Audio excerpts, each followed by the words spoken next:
अस्सलाम वालेकुम नाजरीन, कैचअप क्रिकेट के एक और प्रोग्राम के साथ हाजिर हैं। और एज यूजुअल मेरे साथ कनाडा वैंकूवर से डॉक्टर हफीज अवान और इस न्यूजीलैंड से तौसीफ सत्ती। तो आज का हमारा प्रोग्राम मेन जो बहुत ही एक किस्म का पूल मैच था, लेकिन वो क्वार्टर फाइनल था सेमीफाइनल के लिए क्वालिफाई करने के लिए। और उसके अंदर एक बड़ा ही की डिसमिसल था उनके कैप्टन शाकिब अल हसन का।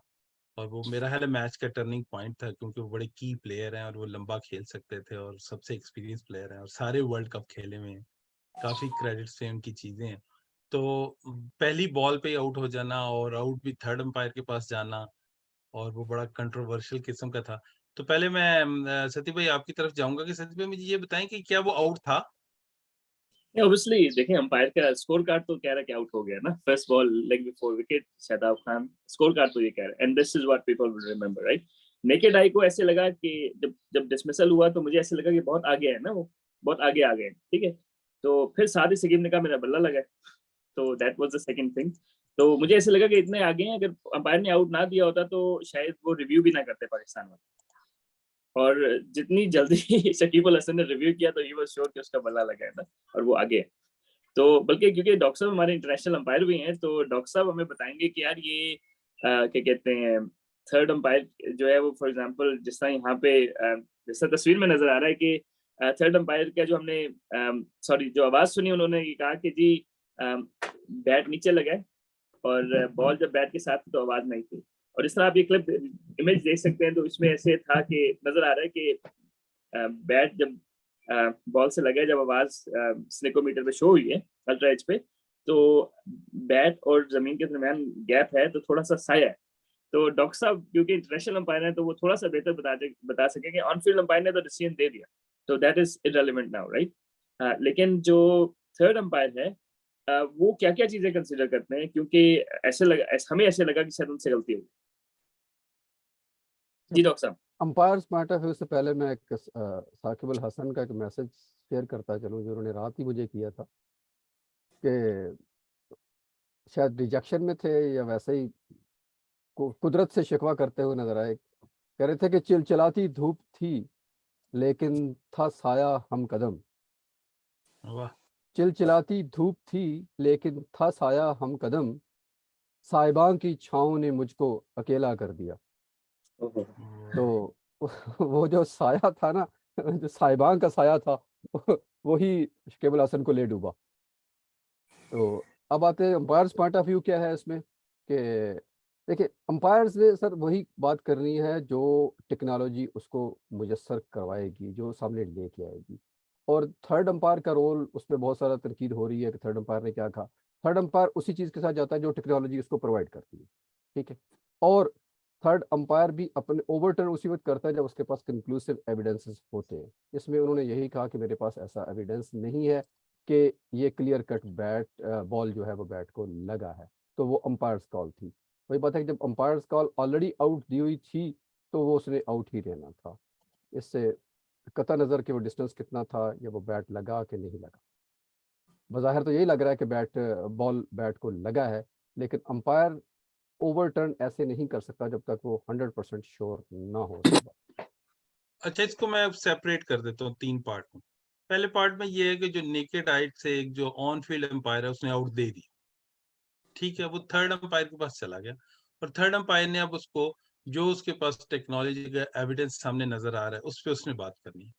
जहां तक वो हमने सुना माइक में कि उन्होंने कहा कि बैट को टच किया ग्राउंड पे, मेरा ख्याल है वो सेम टाइम कह सकते थे कि कॉन्क्लूसिव एविडेंस नहीं है, बैट और बॉल सेम टाइम हिट कर रही है, जिसकी वजह, लेकिन हमने क्लियरली सुना कि उन्होंने कहा कि बैट इस टाइम ग्राउंड को हिट कर रहा है जिसकी वजह से स्पाइक है। तो जिसकी वजह से कंट्रोवर्शियल हो गया। और तीसरा पार्ट उसका ये है कि जब हिट भी कर गया तो हम बॉल ट्रैकिंग पे गए, तो बॉल ट्रैकिंग ने इसको एक लेग स्पिन को गूगली दिखाया, क्योंकि मैंने अभी वीडियो दोबारा भी देखी, तो कीपर भी जो है वो लेग स्टंप के लिए मूव हो रहे हैं राइट की तरफ अपने। तो वो यकीनन वो भी लेग ब्रेक के लिए जा रहे हैं, क्योंकि वो भी बहुत अच्छे तरीके से हाथ देखते हैं बॉलर का, उनको पता चल जाता है क्योंकि उन्होंने कीपिंग करनी। तो वो भी लेग स्टंप की तरफ ही जा रहे थे। तो मेरे पास सती भाई से आपसे दूसरे पार्ट का सवाल है कि जब एक वो अंपायर के पास चला गया, थर्ड अंपायर के पास, तो उसको कैसा ये डिसीजन जो आपने कहा कि वो कह रहा है ग्राउंड पे लगा, उसको शायद यू कहना नहीं चाहिए था। हाँ शायद जिम्बाब्वे के अंपायर हैं, उनका इतना मैंने नाम नहीं सुना, तो शायद उनका इतना ज्यादा एक्सपीरियंस भी नहीं है, और ऑब्वियसली एरर्स हो जाते हैं, क्योंकि जैसा डॉक्टर साहब ने कहा, तो आपने बेसिकली जब अंपायर ने आउट दिया होता है तो आपने रीजंस ढूंढने होते हैं कि यार मतलब it has to be a very valid and obvious reason कि आप उसको ओवरटर्न करें। अंपायर के डिसीजन को ओवरटर्न करना जो है वो it's like rare, right, unless के अंपायर से कोई ब्लंडर हो गया। अब यहाँ पे जो है वो शायद जो साये वाली डॉक्टर साहब ने बात की, और बिल्कुल वही बात हुई है कि एक एंगल से साया नजर आ रहा था बैट का, क्योंकि धूप धूप दूसरे एंगल से, लेकिन उसी का दूसरे क्लिप में नजर आ रहा है कि वो बेसिकली साया था, वो बल्ला नीचे नहीं लगा। तो शायद उनको देखने में ऐसे लगा, या फिर वो उनकी नजर थोड़ी सी कमजोर थी लेकिन मेरा ख्याल है कि ब्लंडर था मेरे हिसाब से। जी, तीसरे पार्ट की तरफ मैं बाद में आऊंगा। डॉक्टर साहब वाले डॉक्टर साहब, ये जो बाहर निकल के वो खेल रहे थे, और वो एक 3 मीटर का रूल होता है कि अगर उसके अंदर लग गया और वो नट आउट दे देते, लेकिन मेरा ख्याल वो तो अंपायर ने आउट दे दिया, तो अब कोई कंफ्यूजन नहीं रही। जी, जब अंपायर ने आउट दे दिया तो वो वैसे ही बड़ा ही मतलब जैसे सर साहब ने कहा ना कि थर्ड अंपायर को वाकई ऐसा, बेसिकली थर्ड अंपायर ने फील्ड अंपायर को सपोर्ट करना होता है, कि मैक्सिमम हद तक वो जाके उसी को सपोर्ट करता है कि फील्ड अंपायर मेरे भाई ने क्या दिया हुआ है ना अंपायर ग्राउंड के अंदर, तो उसके साथ जाएगा। जब उसके साथ बिल्कुल ही वो मैच ना करे 100% मतलब 180 डिग्री पे होगा, तो फिर उसको कहेगा कि ठीक है जी, ये मतलब ओवरटर्न आप इस रूल को, सॉरी इस अपने डिसीजन को ओवरटर्न कर दें। लेकिन चूंकि इसमें वो ऑलरेडी आउट दिया हुआ था फील्ड अंपायर की तरफ से, तो मेरा नहीं ख्याल था कि उनके पास कोई ऐसा जवाब है कि वो 3 मीटर को जवाब बना के उसको कहें कि ये आ गया तो आप अपना वापस बिल्कुल कर सही, देंगे। बिल्कुल सही, ऐसा ऐसा पॉसिबल नहीं है। और बिल्कुल एक सही। और बात यह है कि मनशा भाई, कि जो बेसिकली थोड़ी सी आवाम के लिए भी है ये, कि जो टेक्नोलॉजी है ये टोटल थर्ड पार्टी के कंट्रोल में होती है। अंपायर सिर्फ उसको कहता है कि आप ये एंगल दे दें, इस तरह से दिखा दें, आगे कर दें, एक मतलब एक फ्रेम आगे करें, एक फ्रेम पीछे करें। तो मैक्सिमम जितनी भी टेक्नोलॉजी अवेलेबल होती है वो सारी उसके मुताबिक जो भी उनको ऑपरेट कर रहा होता है किसी ऑपरेशन रूम में वहीं पे, तो वो सिर्फ उसकी बात सुन के उसको साथ साथ एंगल बताता जाता है। तो ऐसा नहीं है कि थर्ड अंपायर खुद से उसको ट्यून करके आगे पीछे करके दिखा रहा होता है। जैसे आपने कहा कि वो लेग ब्रेक थी, तो मेरा नहीं ख्याल कि अंपायर वहां तक जाएगा, क्योंकि वो ठीक है, ऑलरेडी और आउट ये दिया सर हुआ है। बिल्कुल सही। सती भाई, ये थर्ड पार्ट में तरफ जा रहा हूँ कि टेक्नोलॉजी की तरफ।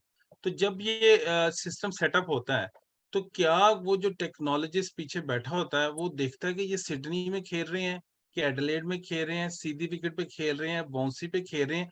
वो कैसे इनपुट उसके अंदर डालता है कि ये जब ब्रेक होगी तो ये 5 फुट होगी कि 5 सेंटीमीटर होगी कि 5 इंच होगी, और जब बाउंस होगी तो वो पिच के एक ओवर देखने के बाद वो सेटअप कर लेते हैं, या कुछ पहले से उनके पास एक फिगर्स होती है वो डाल देते हैं कि ये लेग ब्रेक इतनी ज्यादा हो जाएगी और गुगली इतनी ज्यादा हो जाएगी? अगर आपको याद हो तो इंडिया ने बहुत अपोज किया था ना शुरू में इसको, और जी, that was the reason DRS system को। उसकी वजह ये थी कि इसमें वेरिएबल्स बहुत ज्यादा है। बेसिकली ये जी, तो पहले से फिट इन करना है आपने कि जो बाउंस है वो क्या होगा, कितना टर्न होगा। जिस तरह स्पिनर का गेंद है तो वो एक एक हद में हवा के ऊपर जाने के बाद वापस भी नीचे आ जाता है, समझे? यानी कि अगर जी, आपको क्रीज में बॉल लगी और पैड्स, मैंने पैड्स आपकी थाई पे लगी, लेकिन हो सकता है कि वो ड्रॉप होकर स्टंप्स को लग जाए। तो जो जी, ग्रेविटेशनल फोर्स है और जो पेस है, मतलब आई एम श्योर कि उन्होंने एल्गोरिथम को डाला होगा ये जो पेस और एंगल के हिसाब से ना, but I don't think that is foolproof. और that is why you have to refer back to the on field umpire के उसको नेकेड आई में कैसा लगा ना। तो जी। टेक्नोलॉजी का जैसे आपने बात की, तो उसमें एल्गोरिथम्स उन्होंने डाले हुए हैं, but I don't think they are foolproof. इसमें बड़ा साफ नजर आ रहा था, उनके हाथ से निकला लेग ब्रेक, पढ़ के थोड़ा सा सीधा हुआ लेग ब्रेक, वो उसने गुगली दिखा दी। I think that's just a blunder by the system, but I don't think it is foolproof. जी, क्योंकि मेरा ना best of the best batsman भी कई दफा गूगली पिक नहीं कर पाते, जिस तरह हसारंगा पीछे कर रहे थे और पिक नहीं हो रही थी। तो इसी तरह मेरा ख्याल है कई दफा अच्छे कीपर पिक नहीं कर पाते, वो लेफ्ट राइट जा रहे होते हैं, बॉल कहीं। तो वो कैसा है कि वो टेक्नोलॉजिस्ट के वो पिक कर जाएगा हाथ के, वो ये गूगली है और ये, तो नहीं, आई वो थिंक मेरा वो ख्याल है एल्गोरिथम। उसने, जी, क्योंकि बॉल बॉल जहाँ पे पिच हुई और जहाँ पे लगा ना उसका डिस्टेंस ज्यादा नहीं था, ठीक है? राइट, तो मेरा ख्याल है कि जो उन्होंने एल्गोरिथम फिट किया हुआ है, तो इट टुक द एंगल, क्योंकि इसने ओवर द विकेट राइट। गेंद कर जहाँ पे पिच हुई, ठीक है? और क्योंकि बॉल ने तो ट्रेवल ही नहीं किया ना उसके बाद, थोड़ा सा जी, क्या साथ ही लग गया। तो मेरा ख्याल है उसने जो पिच होने तक की ट्रेजेक्टरी थी ना उसी को फॉलो किया। जी, क्योंकि मैं भी ये समझ रहा हूँ कि फास्ट बॉलर का एक एंगल होता है कि वाइड ऑफ क्रीज कर रहे हैं, तो ये जो है ये डीआरएस उसको बताता वो लेग स्टंप से मिस कर जाएगी, और बिल्कुल बिल्कुल विकेट के पास से कर रहे हैं, पढ़ के सीधी चली जाएगी। तो मेरा ख्याल है वही रूल उन्होंने कुछ अप्लाई हुआ है कि जो इधर से पढ़ के डॉक्टर साहब, हमारा तो पुराना रिश्ता है डीआरएस से। मेरा ख्याल है आप बताएंगे कब आपका डीआरएस से अमान उठा। हाँ, वैसे तो खैर एक मशहूर ज़माना जो मतलब सईद अजमल की गेंद पे सचिन सचिन को का आउट जो था वो टेक्नोलॉजी के मरहून मिन्नत रहेगा सारी ज़िंदगी। वो जब भी डीआरएस होगा अंडर डिस्कशन, तो वो वाकया ज़रूर सुनाया जाएगा। तो वहाँ भी कुछ ऐसा ही हुआ कि टेक्नोलॉजी कुछ और कह रही है, बॉल कुछ और कह रहा है, इवन अंपायर सर मार रहा है कि हैं ये क्या हुआ, मैंने जो आउट दिया था वो तो उसको क्या हुआ। जो सईद अजमल ने गेंद की थी वो भी कहता है मैंने तो ये गेंद ही नहीं की थी जो जो टेक्नोलॉजी दिखा रही है। तो सारे के सारे वहाँ गलत हो गए, सिर्फ जीती तो टेक्नोलॉजी जीती। और तो वो भी डॉक्टर साहब मुझे लगता है कुछ मैनुअल इनपुट था कि जैसे ही वो आउट हुआ और इतना वेट हुआ तो उन्होंने कहा थोड़ी सी इसको मिसिंग दिखा दो। हालांकि ऐसी फिर बात नहीं है। मैनेज फिर मैनेज करने वाली बातें आ जाती हैं। आवाम हमारी पसंद नहीं करते, व्यूअर्स के यार आप ऐसी कंट्रोवर्शियल बातें क्यों करते हैं। लेकिन बहरहाल चूंकि हमें डिस्कशन अंडर डिस्कशन लानी होती है बातें, तो इट्स नथिंग पर्सनल। ये जो फाल्टी हैं चीज़ें, वो अगर वैसे आप सती साहब मेरे से पूछे ना पर्सनली, ये इस तस्वीर को डिस्कस करने से पहले एक और बात यह है कि मैं वैसे ओल्ड स्कूल हूँ। पुराने फैशन में ही उसका मज़ा ही अपना था। अंपायर ने दिया आउट और वहाँ सेलिब्रेशन करने का जो मज़ा था ना, वो एक अपना था। अब डीआरएस ने ठीक है, कुछ फायदे तो हुए उसके बहुत सारे, जैसे बैट लग गया तो पता चल जाता है, वो केस में तो वो भी नहीं लगा हमें लेकिन मतलब वो एक चार्म था। अब है कि आप इकट्ठे होकर खड़े होते हैं तो वेट करते हैं कि स्क्रीन क्या बोलेगी, फिर आप सेलिब्रेशन करते हैं, तो वो फीकी सी सेलिब्रेशन लगती है मुझे थोड़ी सी। बिल्कुल सही बात। ये थर्ड, ये जो आप दोनों से सवाल है सती भाई लेना चाहिए आप, कि ये अगर कोई और प्लेयर होता तो यहाँ अंपायर की गलती ना होती तो 50% मैच फी इसकी इसको जुर्माना ना हो जाता साकिब को इतनी देर खड़ा होने का और एहतजाज करने का। ये सर गलती वो निकली उनकी अपनी, इसलिए आईसीसी रेफरी ने कुछ नहीं किया। हाँ, मेरा ख्याल है क्योंकि हाँ बिल्कुल आईसीसी की उनके अंपायर की अपनी गलती थी। दूसरा ये कि obviously he is hard done by it ना, क्योंकि वो तो सारी उम्मीदें ही उसके ऊपर थी समझते हैं। 10 ओवर 70 रन वो कर चुके थे, उसके लिए तो आइडियल स्टेज सेट था ना। वहां से 90 रन और करते 160 तो पाकिस्तान से चेज नहीं होना था। तो I think may be he was just genuinely disappointed. वो बार बार वापस जा रहा कहते हैं यार, बुरा लगा मेरा। ही couldn't believe himself कि यार टेक्नोलॉजी let him down। और अंपायर ने फिर जो है ना वो क्या कहते हैं उसको, फिर नॉट धक्के देके लेकिन उसको कमर पे हाथ रखेगा, भाई तुम निकलो और ये डॉक्टर साहब आपसे एक सवाल है, ये लास्ट सवाल है, इसको वाइंड अप करते हैं कि जो मेरा हाल क्रिकेट के ग्रेड्स हैं और एक आम में शायद अभी जो ग्रेड बनना चाह रहे हैं काफी फर्क होता है। तो मेरा हाल कृष्णमचारी श्रीकांत का स्निक हुआ और बहुत बड़ा स्निक था, स्लिप में पकड़ा गया, तो द ग्रेट इमरान खान ने उसको वापस बुला लिया और वो नेक्स्ट बॉल पे फिर स्निक हो गए। तो मेरा हाल ये कप्तान के पास पावर्स होती हैं कि वो वापस बुला सकता है। जी डॉक्टर साहब। बिल्कुल 100% पावर होती है सर। अगर वो चाहे बुलाना तो वापस बुला सकता है, अंपायर उसमें दखील नहीं होगा। और इसमें मैं थोड़ा साकिब ठीक है, उसकी डिजेक्शन अपनी जगह पे, अब डिसअपॉइंटमेंट है, मायूसी है, टीम एक प्लेटफॉर्म सेट किया हुआ है, वो सेमीफाइनल क्वालिफाई करने जा रहे हैं, बहुत सारे पॉइंट्स हैं। लेकिन फिर यहाँ ग्रेटनेस अगर उस तरफ आप बाबर की तरफ इशारा कर रहे हैं कि बाबर को बुला लेना चाहिए था, तो यकीनन बुला लेना चाहिए था। लेकिन मैच प्रेशर में, और जिस तरह खास तौर पर पाकिस्तान वैसे ही ऐसे ही एक वो स्नीक इन करती हुई कहीं से रास्ता ढूंढ रही थी, तो उसके लिए तो बहुत मुश्किल था कि वो वहाँ पे करता। हाल पता साकिब को भी ये एक्शन वर्ड वही जो रूल है कि जेस्चर से ये शो नहीं करना चाहिए था। ठीक है, एक गलती होगी तो उसको मेरा ख्याल है कि बाहर चला जाना चाहिए था।